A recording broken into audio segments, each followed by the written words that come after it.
Y siguiendo la temática del Evangelio de Marcos,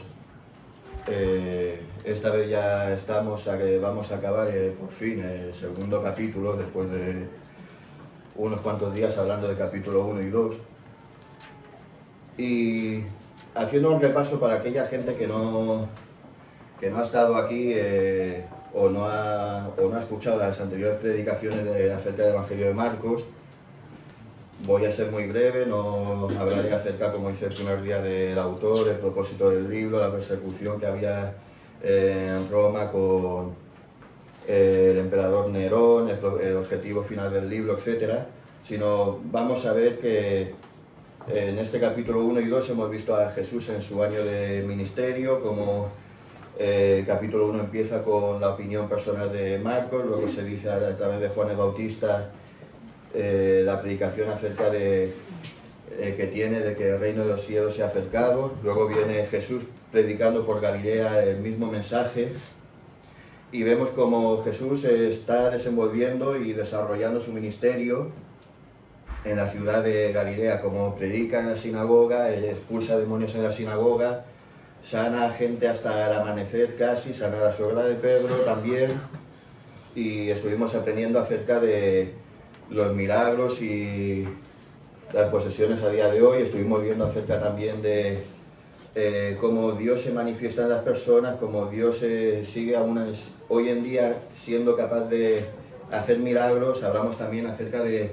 cuando vimos el llamamiento de Mateo acerca de juzgar a los demás, de hablar de más y pensar menos, que eso es lo que no se tenía que hacer, sino pensar más y hablar menos. Y sin dar tregua a Marcos con la característica y la rapidez que escribe él, se nos presentan dos cuestiones más de forma seguida. Y vamos a leer el texto, es Marcos capítulo 2, son 10 versículos del 18 hasta el 28. Y dice lo siguiente, Marcos capítulo 2, del 18 al 28. Y los discípulos de Juan y los de los fariseos ayunaban.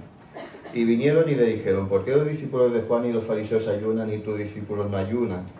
Jesús les dijo, ¿acaso pueden los que están aún en las bodas ayunar mientras el esposo está con ellos?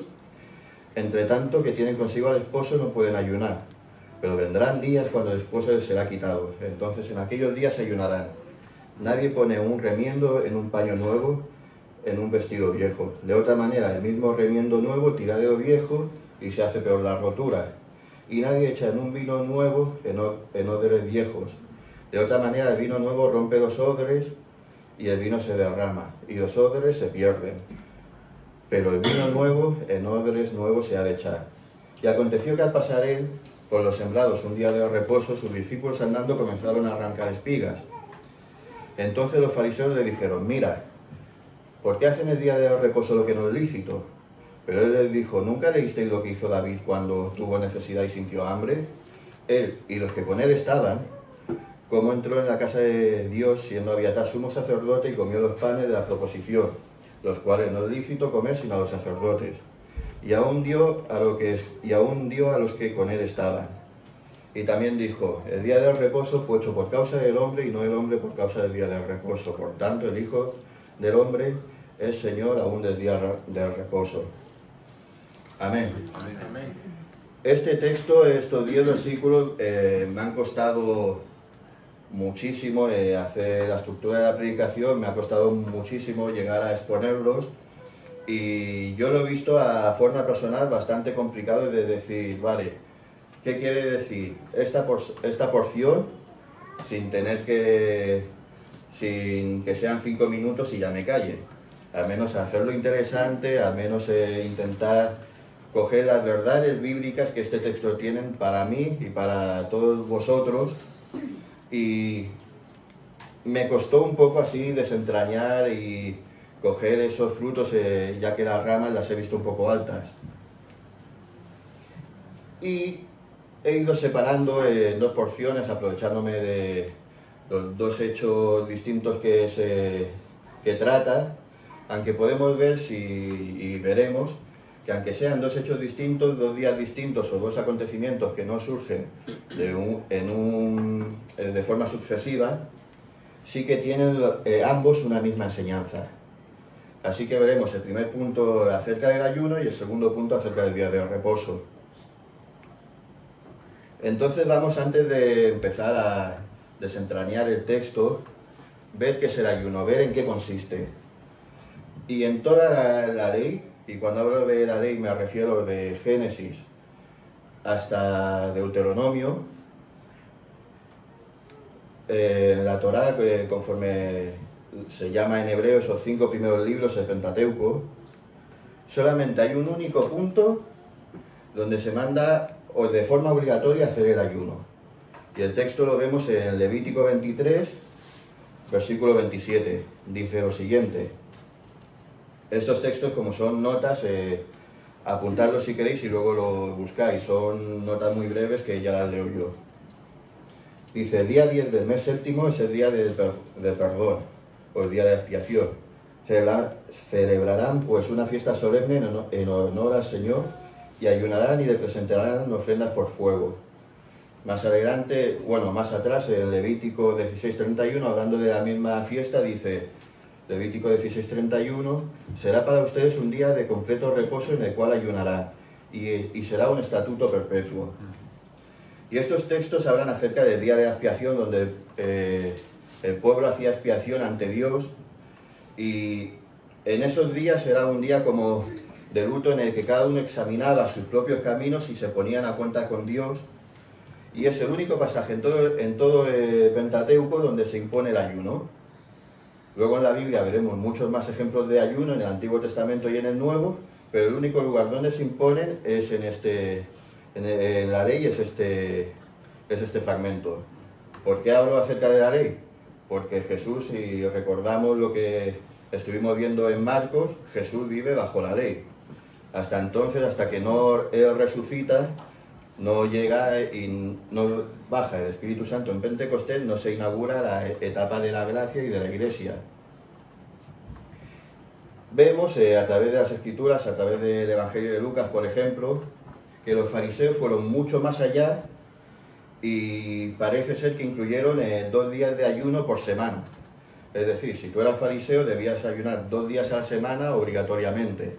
Y esto lo vemos, por ejemplo, en Lucas 18:12, cuando Jesús habla acerca de el fariseo y el publicano, de las oraciones que hacían, y el fariseo dice en este texto, ayuno 2 veces a la semana y doy la 10ª parte de todo lo que recibo.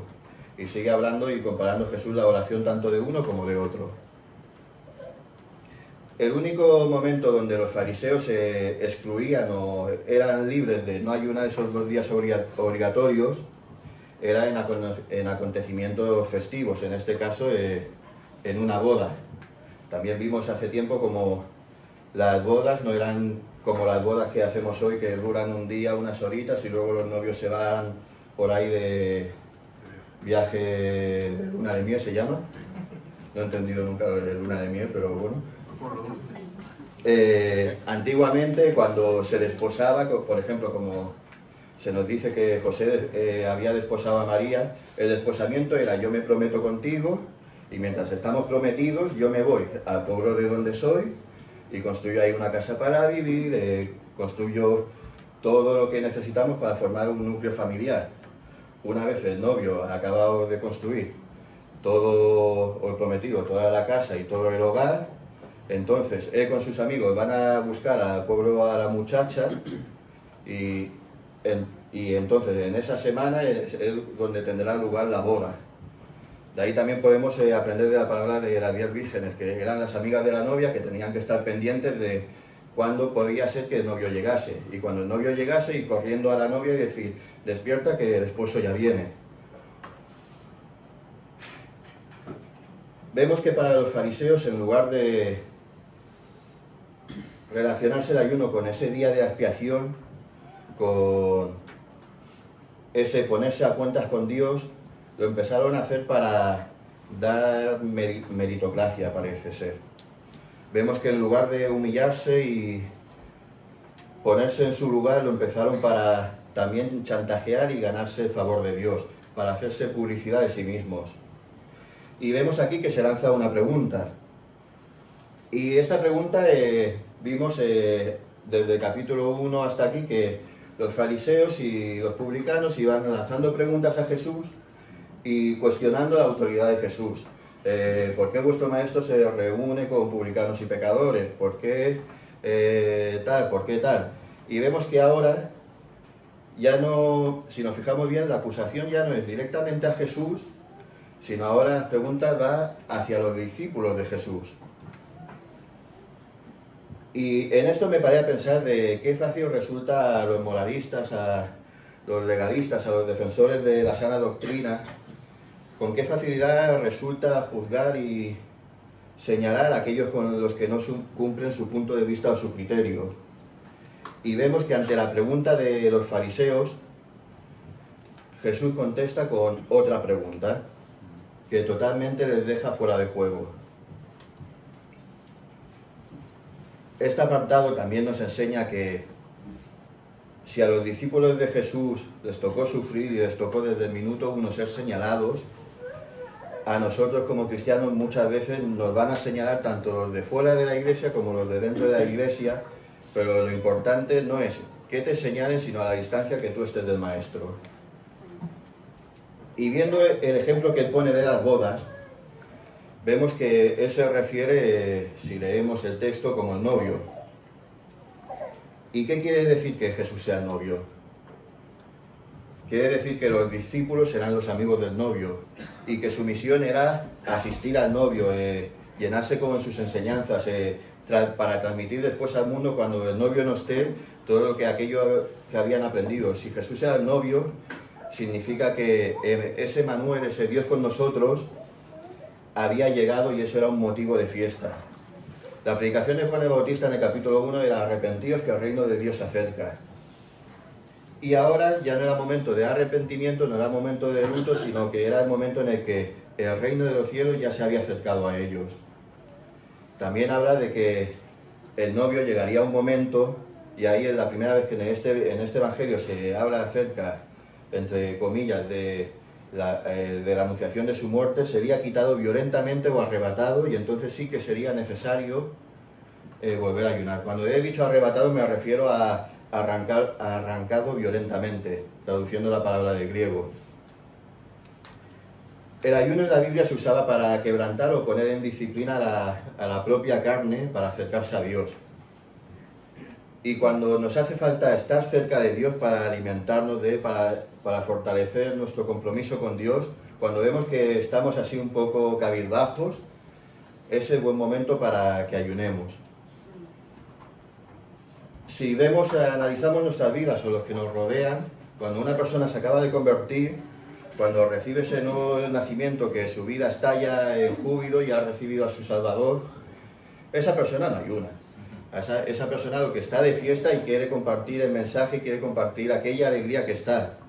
Y esto lo digo porque en el Evangelio de Lucas, si miramos el Evangelio paralelo en esta historia, el ayuno se compara con el luto. Y esto lo dejo como deberes en vuestras casas, creo, tirando de memoria, que es Mateo capítulo 9. Buscadlo vosotros mismos. Cuando una persona se convierte, está de fiesta. Cuando ya pasa tiempo y ya cuando un cristiano va madurando, se va acostumbrando, y esto es algo que no debería pasar, se va acostumbrando a la presencia de Dios, es cuando ya el viejo hombre intenta dar los últimos espasmos para salir a flote. Es cuando nuestra antigua naturaleza ve que estamos cabizbajos y quiere volver a salir. Y ahí es cuando debemos preguntarnos, ¿el ayuno es bíblico? Pues es tan bíblico como la oración y el ayuno. Y debería ser inversamente proporcional a la distancia que estemos con Dios. Estar cerca de Dios, disfruta. Estar cerca de tu viejo hombre, somete tu carne, ayuna, ora y lee la Biblia porque hay algo que está fallando. Luego vemos que Jesús hace dos ejemplos más. Y esos ejemplos ya no hablarían acerca del novio, sino de la diferencia que supone entre antes del novio y qué es lo que pasa cuando él llega. Y estos dos ejemplos son los remiendos y los odres. Son dos ejemplos y, como he dicho y me repito una y otra vez, contienen la misma enseñanza. Lo único que está ampliando nuestra comprensión. Estos odres y estos remiendos son los sinónimos o el ejemplo de ley y gracia, de obras o salvación por mero regalo. La gracia, básicamente, si lo tuviésemos que traducir, es un regalo, algo que te dan sin haberlo merecido. Y a día de hoy, tristemente, y si nos examinamos a nosotros muchas veces, nos habrá pasado que nos volvemos muchas veces legalistas.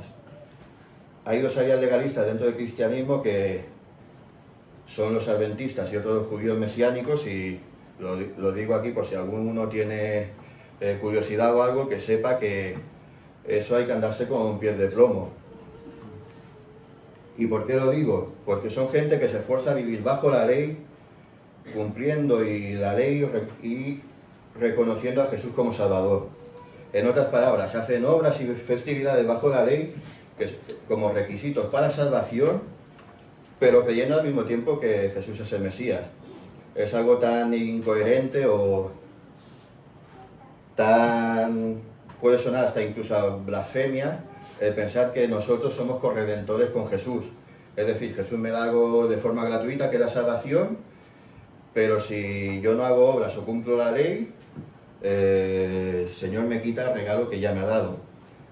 Vemos a través de todo el Evangelio que eso no es así, que la salvación pertenece al Señor, que depende totalmente de Jesús. En la oración de Jesús que hace por los discípulos y por la Iglesia en general, dice: Padre, a los que tú me diste, guárdalos. Es decir, nosotros somos una entrega del Padre a Jesús, y Jesús nos ofreció su salvación mediante su sacrificio y mediante la obra del Espíritu Santo, que fue que nos dio el deseo de decirle un sí a esa invitación personal de Jesús. Si la salvación dependiese de nosotros, tendríamos la condenación eterna más que segura. Los remiendos, los odres, representan la ley, el viejo pacto, que nos cubría de la desnudez, sí, de forma temporal. Ese vestido harapiento nos cubría, íbamos poniendo los parches de este cordero lo he matado, ya me cubre los pecados de este año, pero acabo de pecar y se me ha abierto el vestido por aquí. Eran parches y parches y parches. La ley, para lo que servía, era para decir: eres hombre, eres pecador, estás separado de Dios y no hay nada que puedas hacer para ganarte la vida eterna. Esos vestidos estaban rotos porque éramos nosotros incapaces de cumplir toda la ley. Lo nuevo requiere lo nuevo. Jesús cumplió con toda la ley y con su muerte y resurrección nos transformó en nuevas creaciones. Y ahora ya no se nos manda vivir bajo la esclavitud de la ley, sino se nos manda vivir de acuerdo y bajo el señorío de Cristo. Aleluya. Hemos cambiado el ser esclavos de nuestro yo, de nuestro pecado y de las buenas obras, a ser esclavo de Cristo. Y digo esto para que entendamos que tener la salvación por gracia no significa ya soy libre, puedo hacer lo que quiera, sino eres salvo por gracia. Ahora no tienes un viejo señor que eras tú y eras el pecado, ahora tu nuevo Señor es Cristo. Ya no vives por ti, sino ahora tu propósito en la vida es servir a Dios.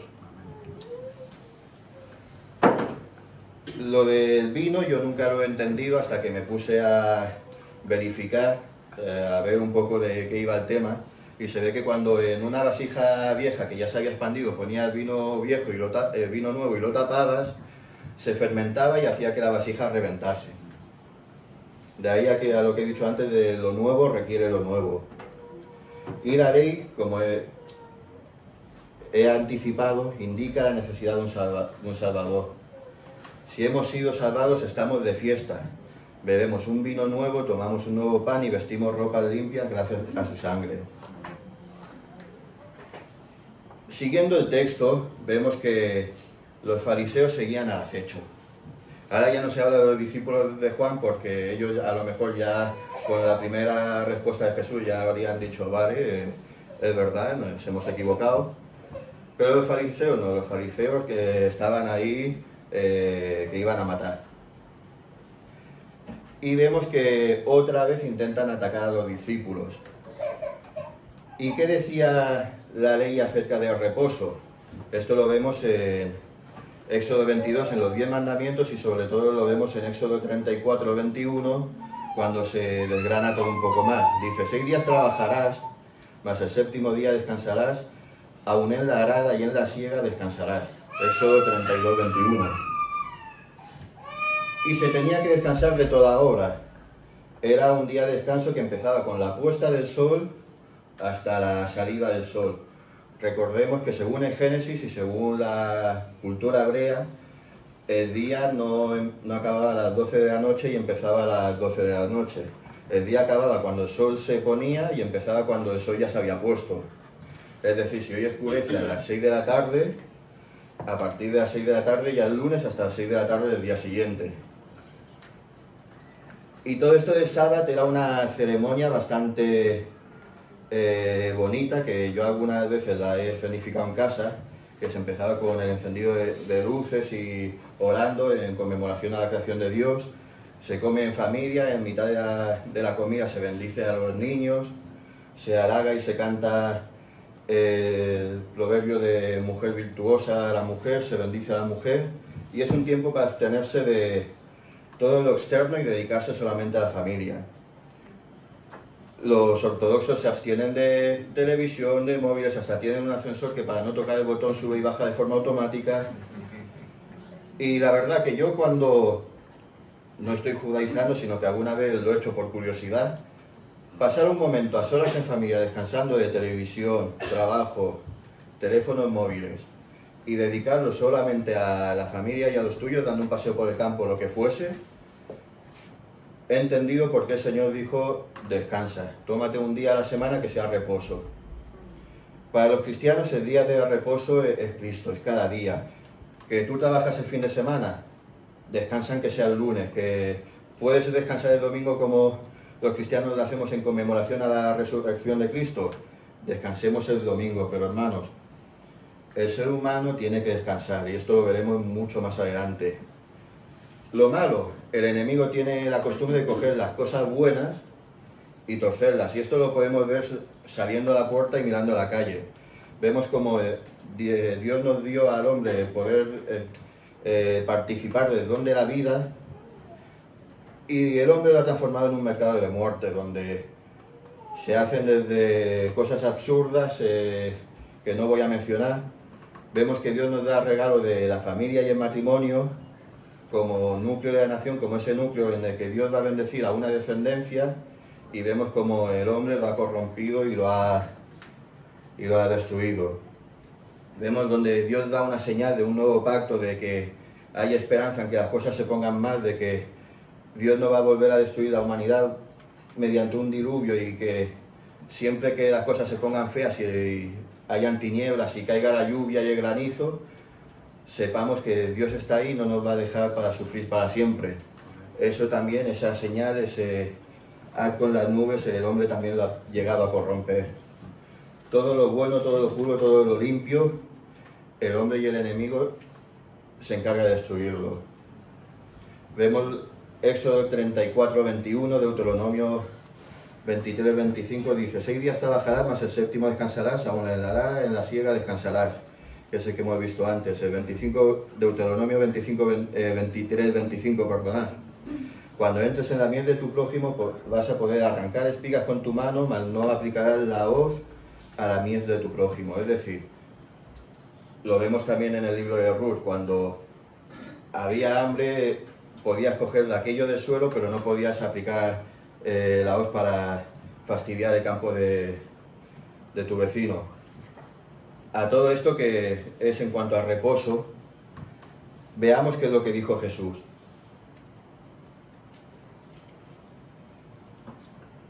Los fariseos siempre han querido, y nosotros muchas veces hemos querido ser mucho más legalistas de Dios, y estos fariseos estaban considerando la supervivencia o el comer como un trabajo. Vemos en la historia como David, cuando come aquello de los panes de la proposición, en Levítico 24:9 se nos dice, y será de Aarón y de sus hijos, los cuales lo comerán en lugar santo, porque cosa muy santa para él y de las ofrendas encendidas al Señor por derecho perpetuo.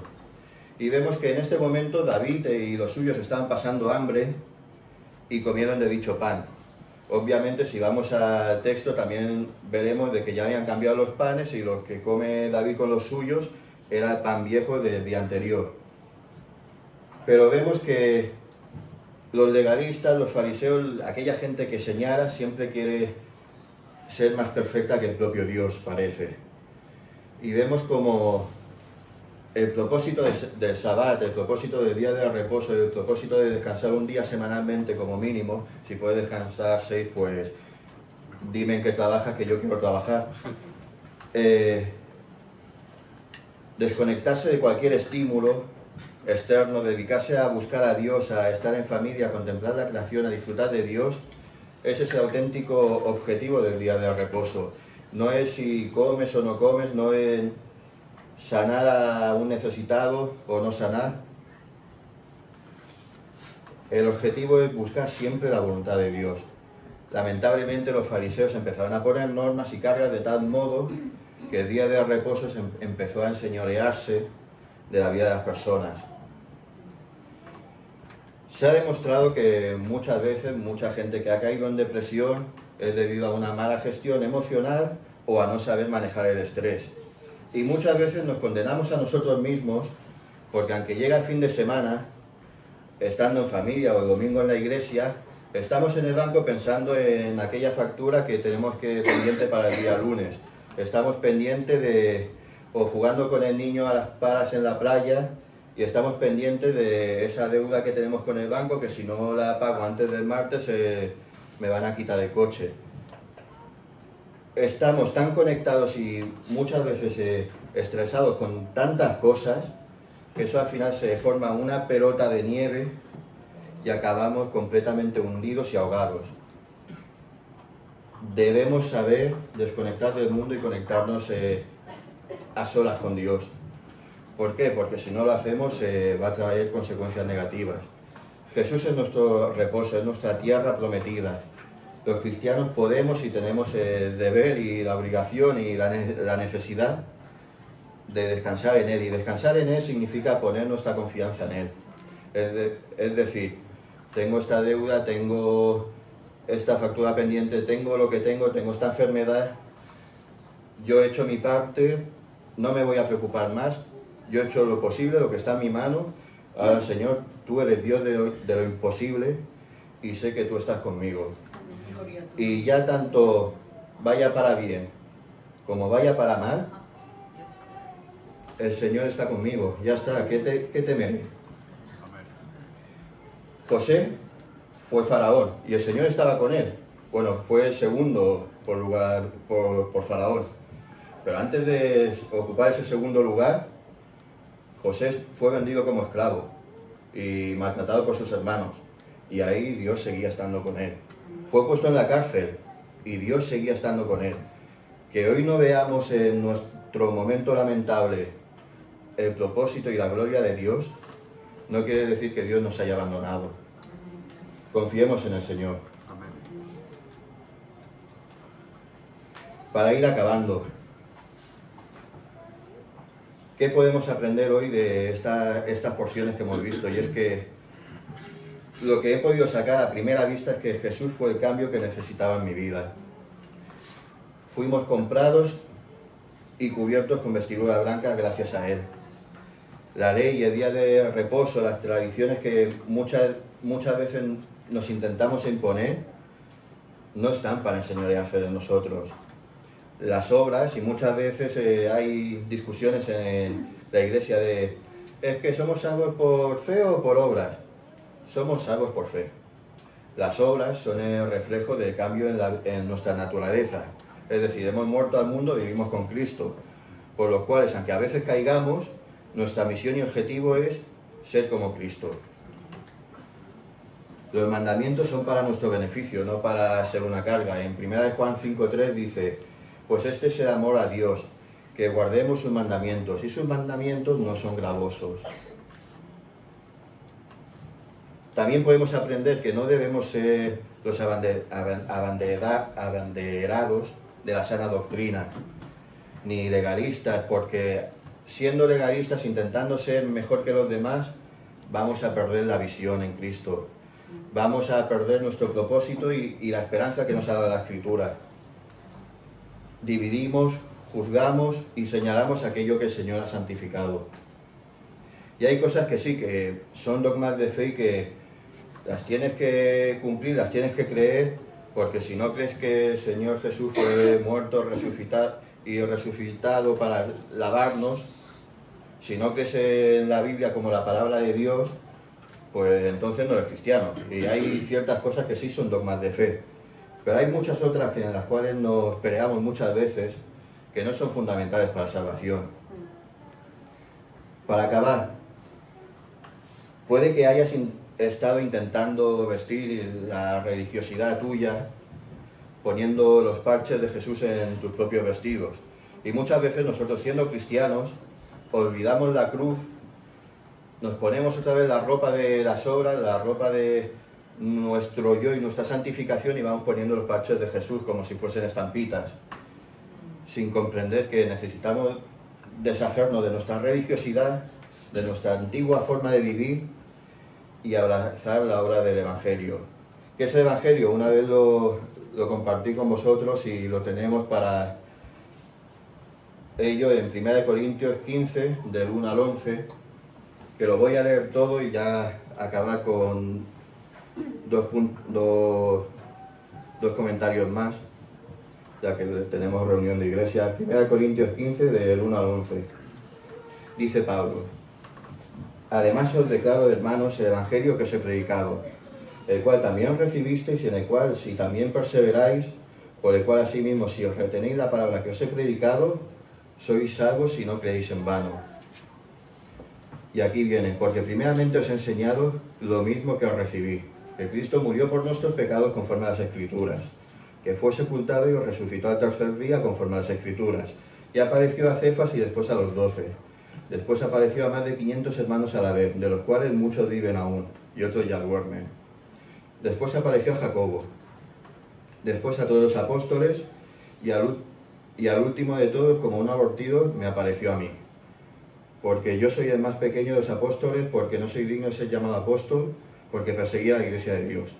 Pero por la gracia de Dios soy lo que soy, y su gracia no ha sido en vano para conmigo. Antes he trabajado más que todos ellos, pero no yo, sino la gracia de Dios conmigo. Porque ya sea yo o sean ellos, así predicamos y así habéis creído. Amén. Comprender el Evangelio, comprender esto que he leído, comprenderlo por lógica, digámoslo así, es fácil. Aceptarlo, vivirlo por fe, vivirlo para uno mismo, abrazar la obra del Señor y entender la profundidad, es algo muy complicado, es algo que es por obra del Espíritu y que nos va a llevar toda la vida a acabarlo de entender al 100%. Nunca acabaremos de comprender la gracia y la profundidad de la salvación. Y por más que corramos o por más que intentemos escondernos muchas veces, la gracia y el amor de Dios nos acabará alcanzando. Y una vez eres suyo, Jesús no te suelta. Jesús no es hombre para que cambie de opinión. No te va a dar la salvación hoy y mañana te la quita. Así que, para acabar ya, te invito a hoy que si solo aceptaste el Evangelio de una forma lógica, si solo aceptaste una religión o un concepto de Dios, lo aceptemos de forma personal. Que dejemos de poner remiendos y excusas a nuestra vida y dejémonos que Dios nos haga de nuevo y que nazcamos hoy a una nueva vida. Amén. Amén.